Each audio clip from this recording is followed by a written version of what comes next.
اسمحوا لي أن أدعو إلى المنصة رئيس لجنة التحكيم فضيلة الشيخ المقري عبد الرشيد بن العلامة علي الصوفي رحمه الله، فأهلا به بالمنصة.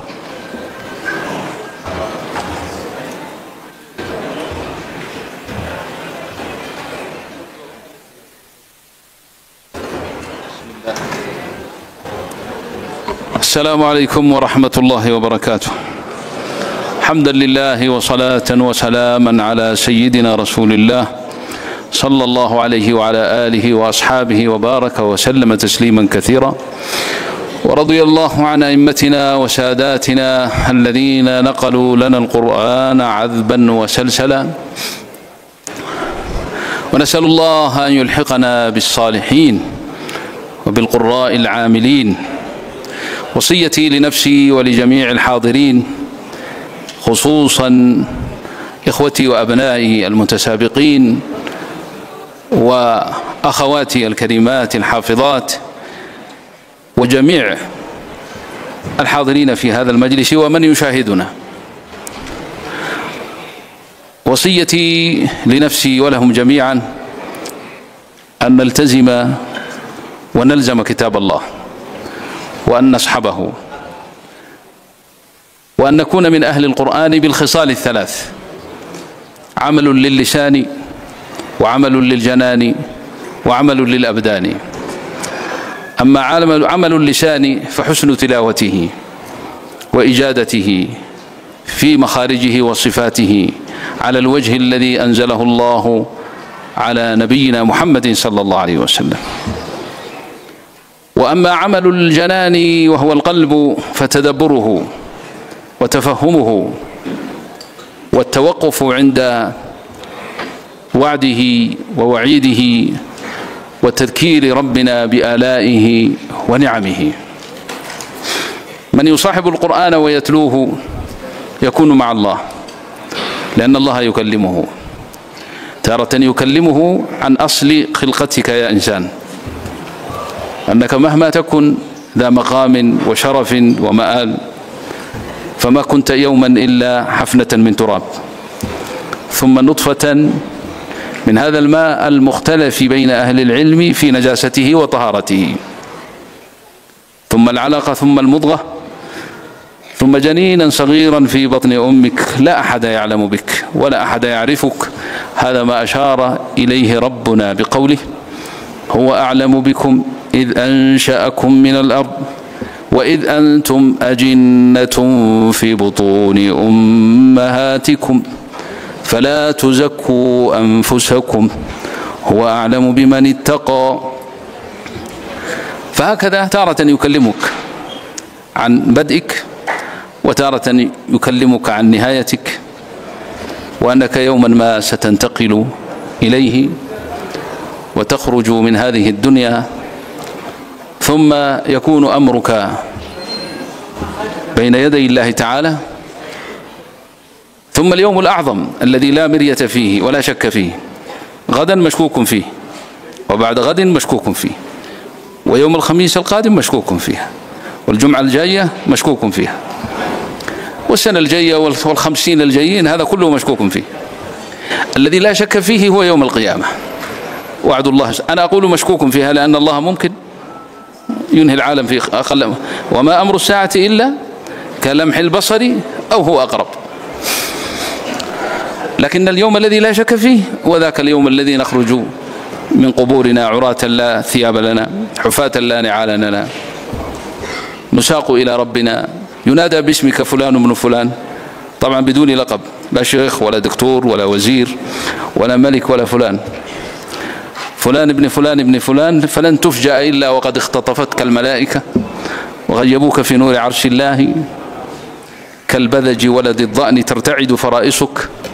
فها هنا يكلمك مولاك وسيدك: أدن مني يا ابن آدم، كما ورد في الحديث الصحيح، فيوقفك على نعمه وآلائه، على أرض فرشها لك، وسماء أظلها عليك، وليل ونهار يتقلبان عليك، ونعم كثيرة لا عد لها ولا حصر. أخاف أن أسترسل في الكلام فأطيل، لكن هذا هو المقصود من عمل القلوب. وهو الذي يستفاد من مصاحبة القرآن. الله يذكرك بآلاه ونعمه، وأنه هو المبتدئ بك بهذه النعم، وأنه هو القادر على سلبها وأخذها منك. رأيت الله عز وجل يذكرنا دائما بنعم ثلاث مترادفات متلاحقات، يعني متتاليات: السمع والبصر والفؤاد، ويعقبها دائما بقوله قليلا ما تشكرون. في سورة المؤمنون: وهو الذي أنشأ لكم السمع والأبصار والأفئدة قليلا ما تشكرون. سورة السجدة: وجعل لكم السمع والأبصار والأفئدة قليلا ما تشكرون.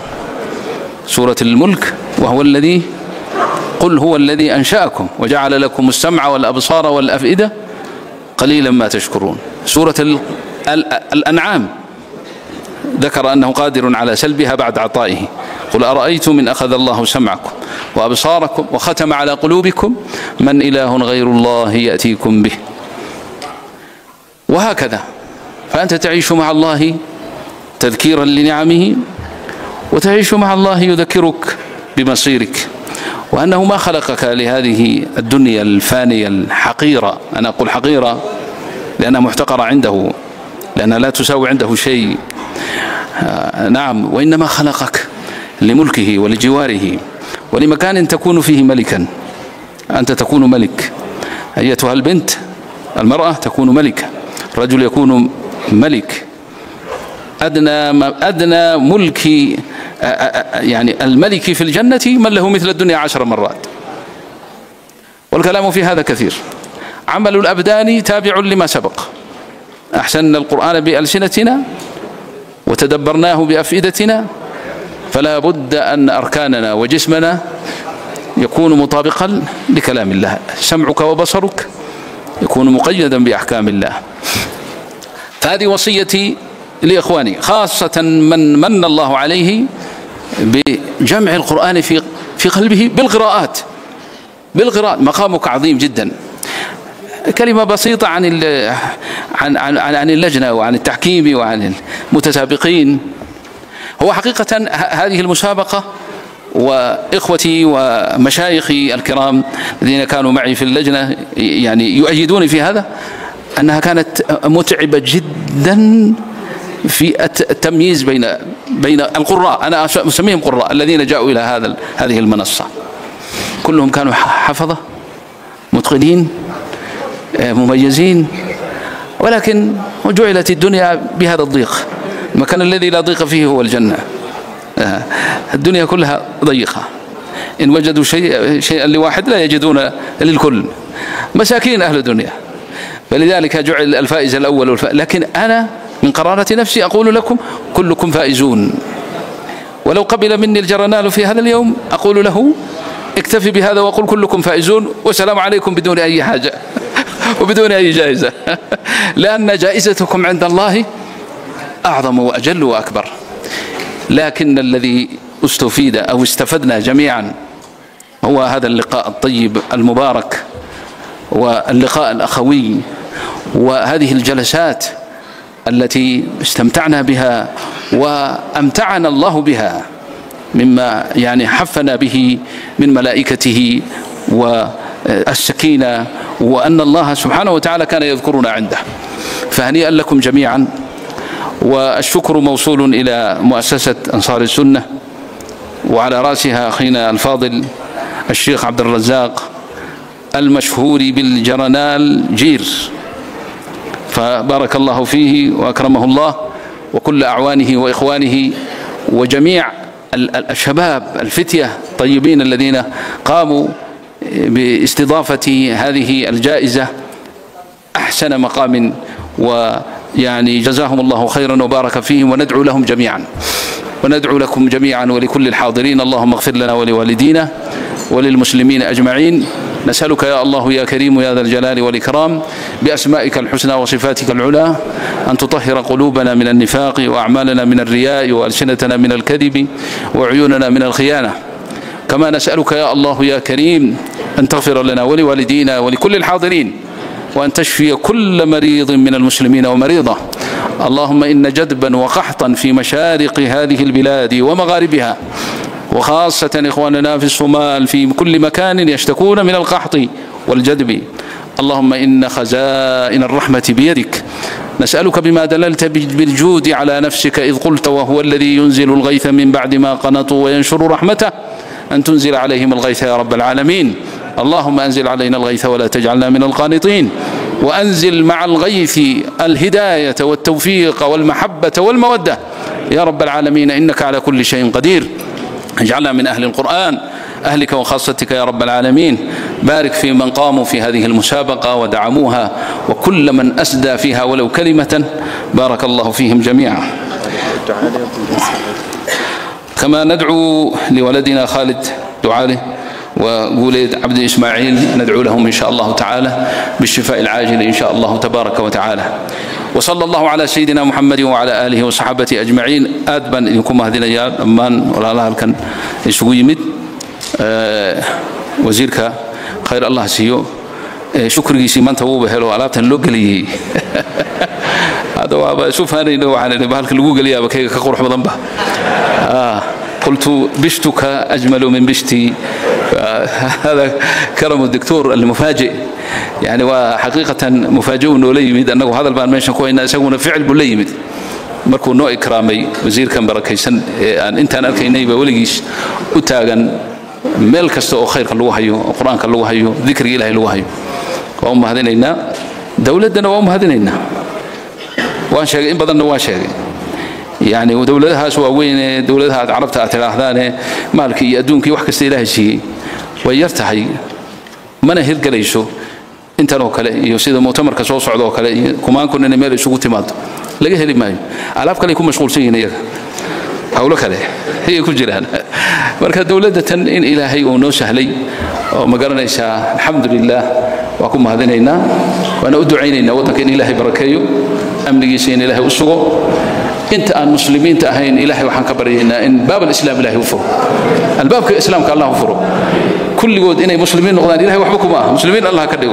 دينت إله الله وفره ولا له إن الله وذا إلهي سومالي ما يكستيجوا كتب إلهي بركيه عد كسر وحكي شيء توحيد دونا ما نقدانه قشاش يقومام قدافت وحياه ولا أركض دونا وكان جهنم قال بري كان تبدك الله سوق جهنم القطوره كاسها أوغان دونا إنه قمامي هي أما وقشاش هي بإذن الله تعالى إلهي بأن تصدونا إن شاء الله تعالى إلهي وحبكم بركة يعز من يشاء ويذل من يشاء أمد إلهي وحفاظ كوذا دقي ويستان أنتهي القرآن كي دين تأيو خير كهذا مشايخ ذوي كهديين وأمد إلهي دورتي وي وأهل خيره نبكى الوجرنا إن شاء الله ولا قبح دونا بإذن الله ولا قبح دونا إن شاء الله تعالى بركة خير بين أسبوعنا بارك الله فيكم هذا الكيغاس كلا فضفض مالك لتكتجين اللي عفيو وكينا ودي كل والسلام عليكم ورحمة الله وبركاته.